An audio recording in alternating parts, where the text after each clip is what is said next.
ಪಾಂಡವರ ತಾಯಿಯಾದಂತಹ ಕುಂತಿದೇವಿ ವಿದುರನ ಮನೆಯಲ್ಲಿಯೇ ಉಳಿಯುತ್ತಾಳೆ. ಪಾಂಡವರು ವನವಾಸಕ್ಕೆ ಹೋದ ಸಂದರ್ಭದಲ್ಲಿ ಅವಳು ವಿದುರನ ಮನೆಯಲ್ಲಿಯೇ ಉಳಿದವಳು.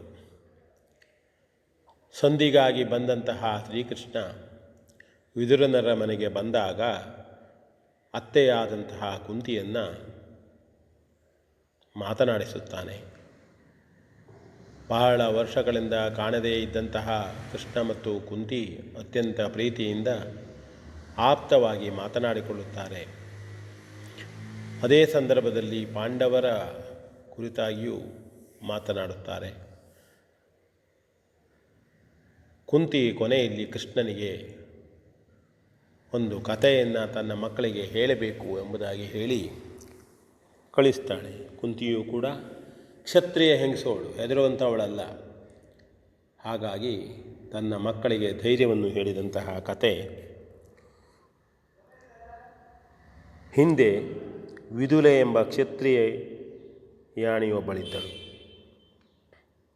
ಅವಳ ಮಗನಾದ ಸಂಜಯನೆಂಬವನು ಸಿಂಧೂ ದೇಶದ ಅರಸನಲ್ಲಿ ಹೋರಾಡಿ ಸೋತು ಓಡಿ ಬಂದು ತನ್ನ ಅರಮನೆಯಲ್ಲಿ ನಾಚಿಕೆಯಿಂದಲೂ ಸಂಕಟದಿಂದಲೂ ಹಾಸಿಗೆಯ ಮೇಲೆ ಬಿದ್ದುಕೊಂಡನು. ಆಗ ಅವನ ತಾಯಿಯು ಬಂದು, ಛೀ ಅಲ್ಪನೆ, ಏಳು ಮೇಲೇಳು, ನನ್ನ ಹೊಟ್ಟೆಯಲ್ಲಿ ನೀನೇಗೆ ಹುಟ್ಟಿದೆ? ನಮ್ಮ ಶತ್ರುಗಳನ್ನು ಸಂತೋಷಪಡಿಸುವುದಕ್ಕಾಗಿ ಜನಿಸಿದೆಯಾ? ಅಲ್ಲ, ನಮ್ಮ ವಂಶದ ಇಡೀ ಕ್ಷತ್ರಿಯ ಕುಲದ ಮರ್ಯಾದೆಯನ್ನು ಮುರಿದು ಮುಕ್ಕುವುದಕ್ಕಾಗಿ ಹುಟ್ಟಿದೆಯಾ? ನಿನ್ನನ್ನು ಹೆತ್ತಿರುವ ನನ್ನನ್ನು ಜೀವವಿದ್ದು ಸಾಯುವಂತೆ ಮಾಡುತ್ತೀಯ? ನೇರವಾಗಿ ನೀನು ನರಕಕ್ಕೆ ಹೋಗುತ್ತಿರುವೆಯಾ?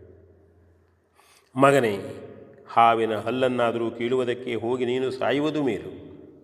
ಪರಾಕ್ರಮವನ್ನು ತೋರಿ ಸಾಯಿ. ಸಾವು ನಮ್ಮ ಅಧೀನವಲ್ಲ. ಜೀವವಿದ್ದು ಹೆದರಿ ಓಡುವ ಕುತ್ಸಿತಗಿಂತಲೂ ಕಡೆಯಾದವನು ಬೇರೆ ಯಾರು? ಕ್ಷತ್ರಿಯ ಕುಲಕ್ಕೆ ಅದು ಮಾಯಲಾರದ ಕಳಂಕವು. ಶತ್ರುವು ತನಗಿಂತ ಬಲಿಷ್ಠನಾದರೆ ಉಪಾಯಾಂತರದಿಂದ ಒಲಿಸಿಕೊಳ್ಳಲು ಪ್ರಯತ್ನಿಸಬೇಕು.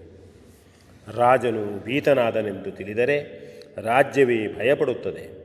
ಆದುದರಿಂದ ನೀನು ಹೆದರಬಾರದು. ಏಳು, ನಿಜವಾಗಿಯೂ ನಿನಗೆ ಜಯವೂ ಪ್ರಾಪ್ತಿಯಾಗುತ್ತದೆ. ಉತ್ಸಾಹದಿಂದ ಹೊರಡು, ಬೇಕಾದ್ದನ್ನು ಸಂಗ್ರಹಿಸಿಕೊಂಡು ಹೋರಾಡು ಎಂದು ತನ್ನ ಮಗನನ್ನು ಎಚ್ಚರಿಸಿದಳು. ಅದರಿಂದ ಉತ್ತೇಜಿತನಾಗಿ ಧೈರ್ಯಗೊಂಡ ಅವಳ ಮಗ ಸಂಜಯನು ಸಾಕಷ್ಟು ಮಿತ್ರರಾಜರ ಸಹಾಯವನ್ನು ಪಡೆದು ಪರಾಕ್ರಮದಿಂದ ಹೋರಾಡಿ ಜಯಶೀಲನಾದನು. ಈ ಕಥಾನಕ್ಕೆ ಜಯ ಎಂದು ಹೆಸರು. ಇದನ್ನು ಕೇಳುವುದರಿಂದಲೇ ಕ್ಷತ್ರಿಯರಿಗೆ ಯುದ್ಧದಲ್ಲಿ ಜಯಲಾಭವಾಗುತ್ತದೆ. ಕೃಷ್ಣ, ಇದನ್ನು ನನ್ನ ಮಕ್ಕಳಿಗೆ ಹೇಳು, ನಾನು ಹೇಳಿದನೆಂದು ಪ್ರತ್ಯೇಕವಾಗಿ ಹೇಳು ಎಂದಳು. ಶ್ರೀಕೃಷ್ಣನು, ಅಮ್ಮ, ಖಂಡಿತವಾಗಿಯೂ ಹೇಳುತ್ತೇನೆ. ಸಮಯೋಚಿತವೂ ಕ್ಷತ್ರಿಯರಿಗೆ ಸ್ಫೂರ್ತಿದಾಯಕವೂ ಆಗಿರುವ ಜಯವನ್ನು ನಿನ್ನ ಮುಖದಿಂದ ಕೇಳಿ ಕೃತಾರ್ಥನಾದೆನು. ಧರ್ಮರಾಜಾದಿಗಳಿಗೆ ಅಗತ್ಯವಾಗಿ ಇದನ್ನು ಹೇಳುತ್ತೇನೆ. ಅವರೂ ಇದನ್ನು ಕೇಳಿ ಕರ್ತವ್ಯಶೀಲರಾಗಲಿ ಎಂದು ಹಾರೈಸುತ್ತೇನೆ. ನಿನ್ನ ಅಪ್ಪಣೆಯನ್ನು ಮರೆಯದೇ ಪೂರೈಸುತ್ತೇನೆ ಎಂದು ಹೇಳಿ ಕುಂತಿಗೆ ನಮಸ್ಕರಿಸುತ್ತಾನೆ. ಇದು ಅತ್ಯಂತ ಒಬ್ಬ ಮಹಿಳೆ ಎಷ್ಟು ಸುಂದರವಾಗಿ ಹೇಳಿದ್ದಾಳೆ. ಕುಂತಿ ತನ್ನ ಮಕ್ಕಳಿಗೆ ಯಾವ ರೀತಿಯ ಧೈರ್ಯವನ್ನು ನೀಡಿದ್ದಾಳೆ ಈ ಕಥೆಯ ಮೂಲಕ ಎಂಬುದನ್ನು ತಿಳಿದುಕೊಳ್ಳುತ್ತಾ ಇಂಥ ಕಥೆಗಳನ್ನು ಓದೋಣ, ತಿಳಿದುಕೊಳ್ಳೋಣ ಅಂತ ಹೇಳ್ತಾ ವಿ ಎನ್ ಭಾಗವತ್, ಬರಬಳ್ಳಿ.